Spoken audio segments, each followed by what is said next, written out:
Saint Augustine Commentary on the Gospel of John, chapter 10, verse 22 to 42, Tractatus 48. As I have already charged you, beloved, you ought steadfastly to bear in mind that Saint John the Evangelist would not have us be always nourished with milk, but fed with solid food. Still, whoever is hardly able as yet to partake of the solid food of God's word, let him find nourishment in the milk of faith, and the word which he can't understand, let him not hesitate to believe.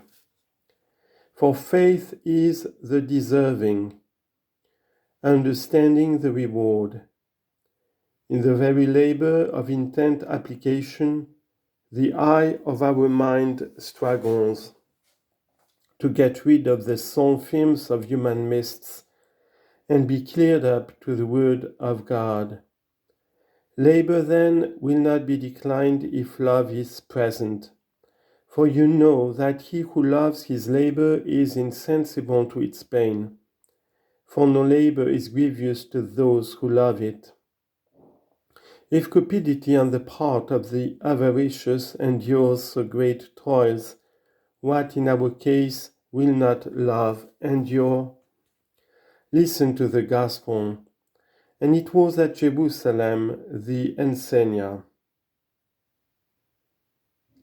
Enseigna, in Greek, Enkainia, was the festival of the dedication of the temple.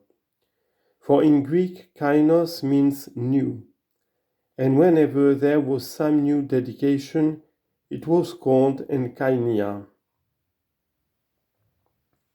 And now this word is come into common use. If one puts on a new coat, he said, ensegnare, to renovate or to hold an enkainia.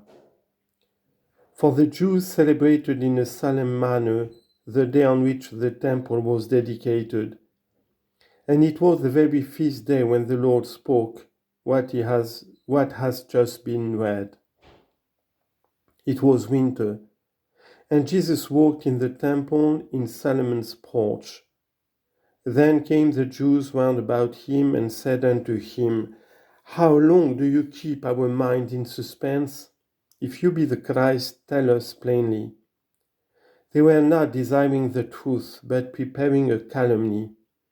It was winter, and they were chill, because they were slow to approach that divine fire. For to approach is to believe. He who believes approaches, who denies retires. The soul is not moved by the feet, but by the affections.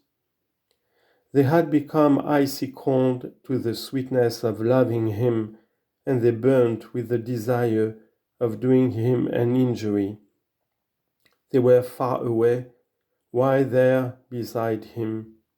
It was not with them a nearer approach in believing, but the pressure of persecution.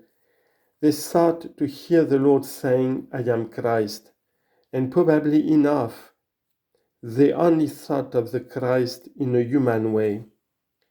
The prophets preach Christ, but the Godhead of Christ asserted in the prophets and in the gospel itself is not perceived even by heretics.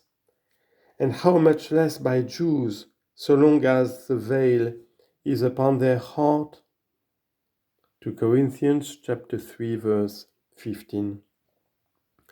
In short, in a certain place, the Lord Jesus, knowing that their views of the Christ were cast in a human mold, not in the divine, taking his stand on the human ground and not on that where along with the assumption of humanity, he also continued divine. He said to them, What do you think of Christ?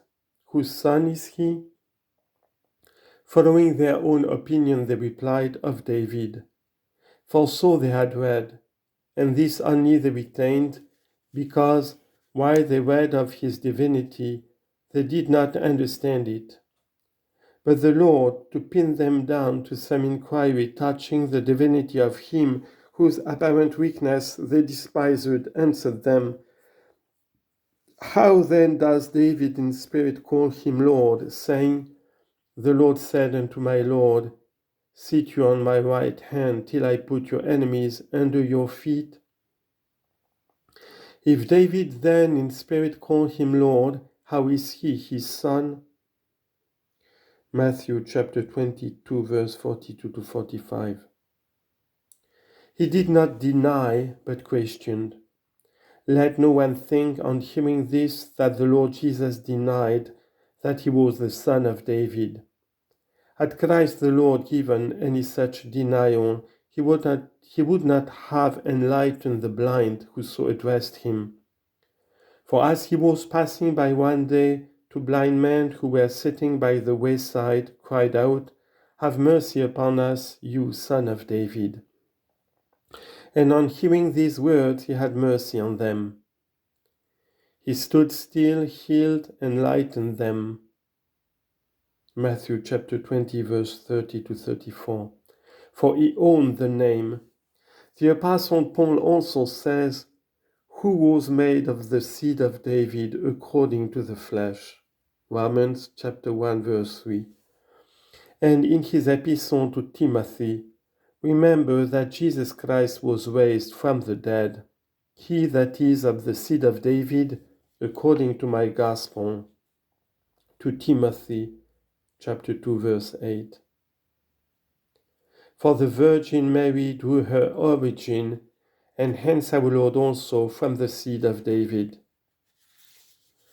The Jews made this inquiry of Christ chiefly in order that, should he say, I am Christ, they might, in accordance with the only sense they attached to such a name, that he was of the seed of David, calumniate him with aiming at the kingly power.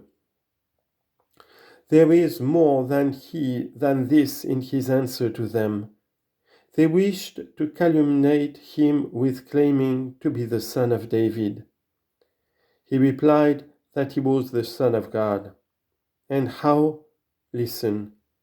Jesus answered them, I tell you, and you believe not. The works that I do in my Father's name, they bear witness of me. But you believe not, because you are not of my sheep. You have already learned above, in lecture 45, for the sheep are, be you sheep. They are sheep through believing, sheep in following the shepherd, sheep in not despising their Redeemer, sheep in entering by the door, sheep in going out and finding pasture, sheep in the enjoyment of eternal life. What did he mean then in saying to them, You are not of my sheep? That he saw them predestined to everlasting destruction, not won to eternal life by the price of his own blood.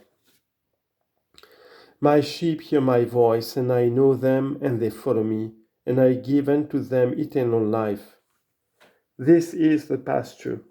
If you recollect, he had said before, and she shall go in and out and find pasture. We have entered by believing, we go out at death.